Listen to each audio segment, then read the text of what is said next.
I found Pat like in 2012. We started working together. I found his studio online. I just really liked working with him, and you know, we're kind of just on a mission here to do a lot of stuff.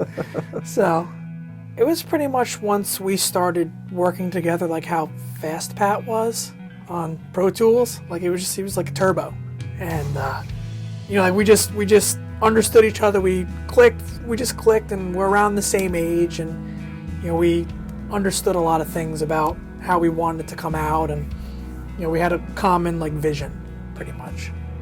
I think didn't you come by? And I think we didn't just start recording. I think you came by for a day and just talked about the album and stuff first, you know, and then you start. You don't usually just kind of I came and show up with a guitar and just start going. There's right, just the stuff beforehand that you figure out, you know, to figure out how to get the album to work.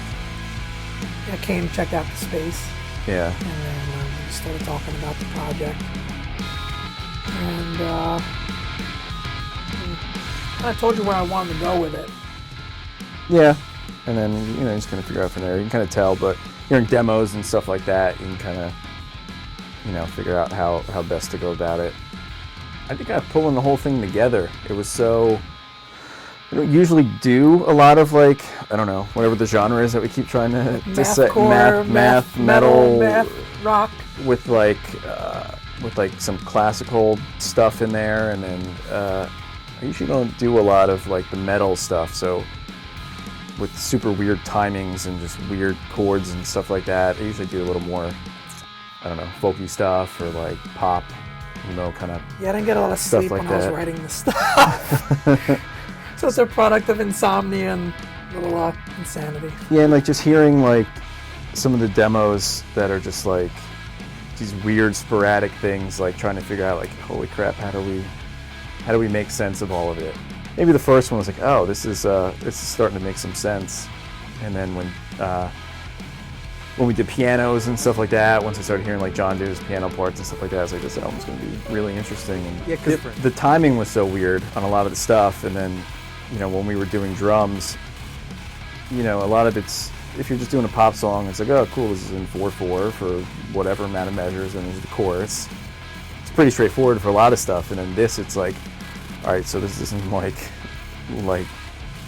it goes from 6/8 to like 5/4 to like whatever, trying to make sense of the timing, explain it to the drummer, because he'll be like, oh, Joe, what are you doing at this part? And Joe's like, I don't know, I just play it. Yeah, I'm still not sure. So trying to be like, all right, so let's see. So here's what you're doing. You went from like, you were in 7, and you went to 5, and then 4 and 6, and just jumping time signatures. And yeah, because that's the thing. Like, I don't really know like time signatures or tunings or what I'm playing. I just kind of do it, and like I make up my own tunings. So Pat's like, okay, well, how do I? He's like trying to figure this out. Yeah, like how do you make sense of like these super dissonant chords and it's really weird timing? And then try and explain that to the drummer, and then be like, all right, at least as long as we get the drums done, we can kind of then go from there. But the drummer, Zach, is like so good that it wasn't the hardest thing, but trying to make sense of like things like that was like the hardest part at the beginning. Then once you start rolling, it's like, all right, I get it. It's weird, like just weird hits on weird beats. And yeah, my childhood friend Eric plays bass on all my stuff.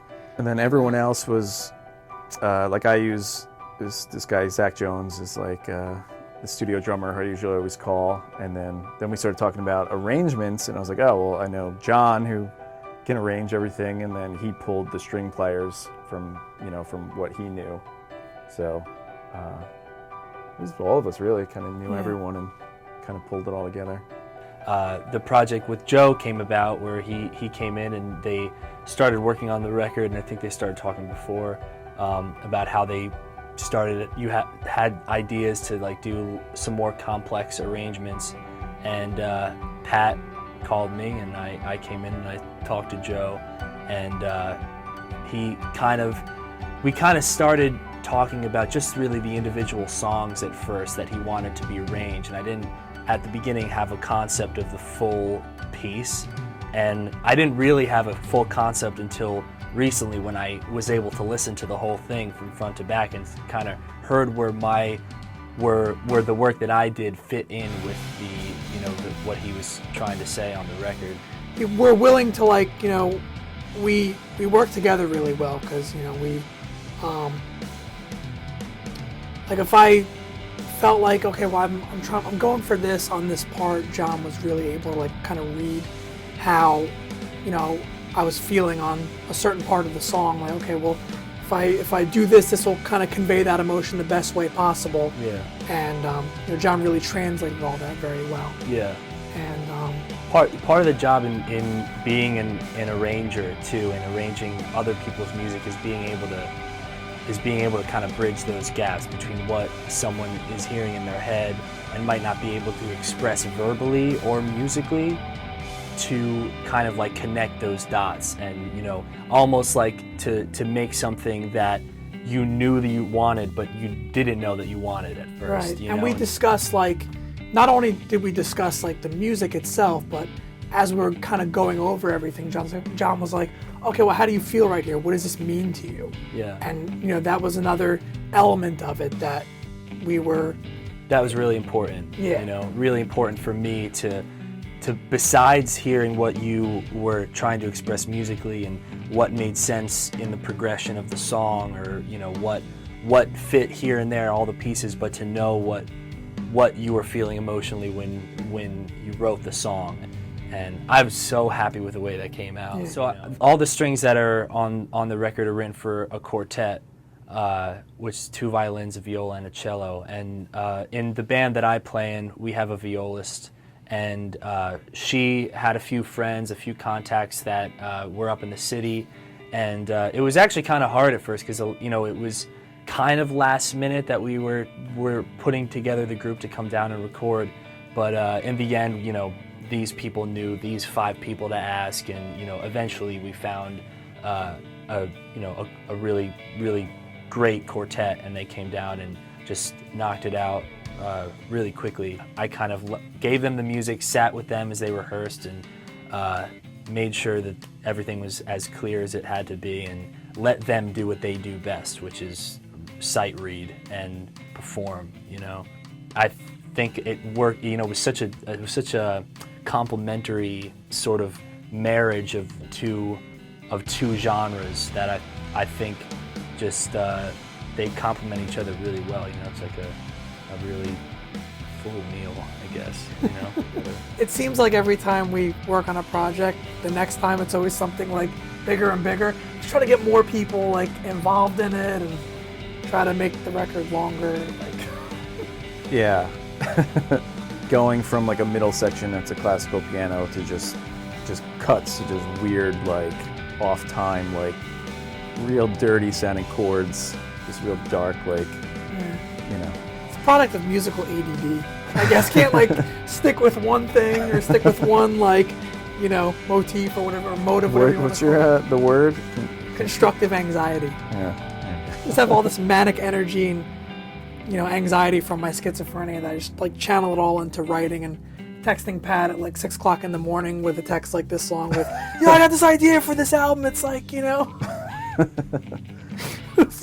When I was writing it in Pro Tools, and I was just recording the parts, and I just kind of like got an idea, and then that would spark another idea, and then it would spark another idea, and I just kind of got carried away with it, and it was actually funny.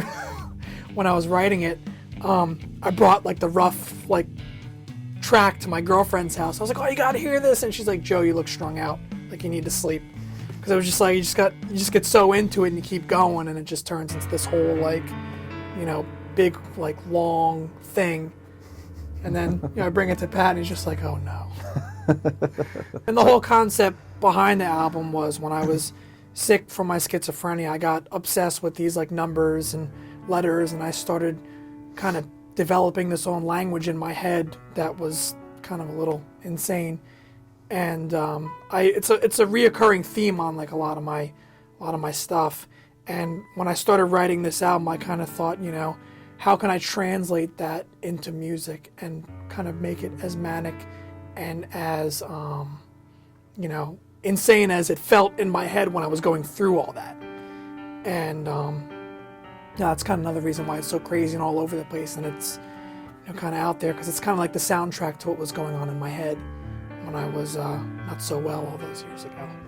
But if you actually sort of like break down what's going on, like musically, like if you just listen to it, I guess it kind of sounds like it's put together and everything's on time, but technically everything's not on time, and it is chaotic. So I guess it works both ways. It's like an organized chaos, like the technicality of it, like with the timings and stuff. It seems complex like it's all and difficult, on, but the emotions conveyed.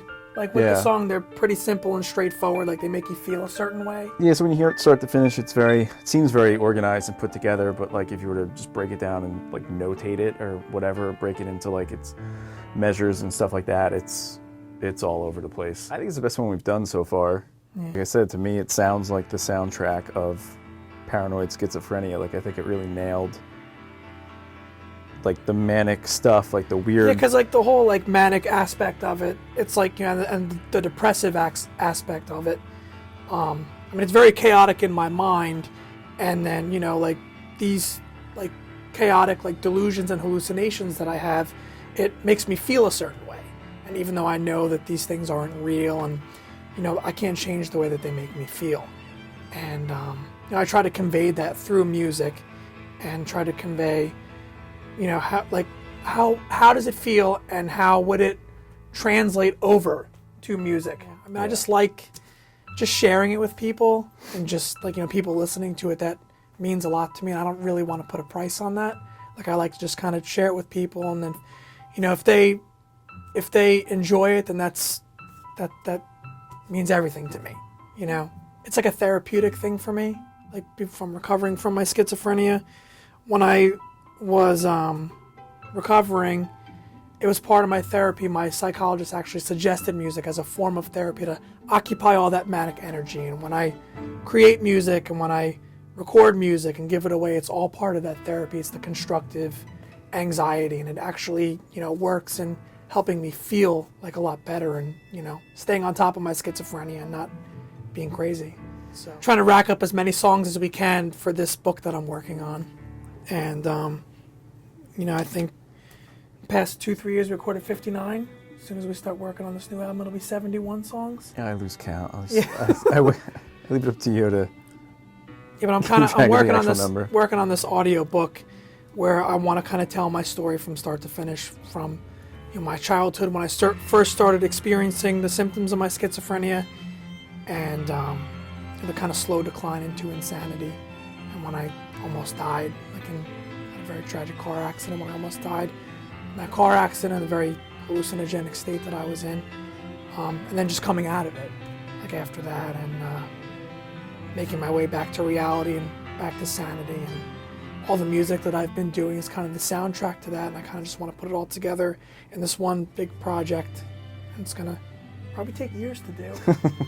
So what's the next 3 years looking like for you? What's your 2020 looking like?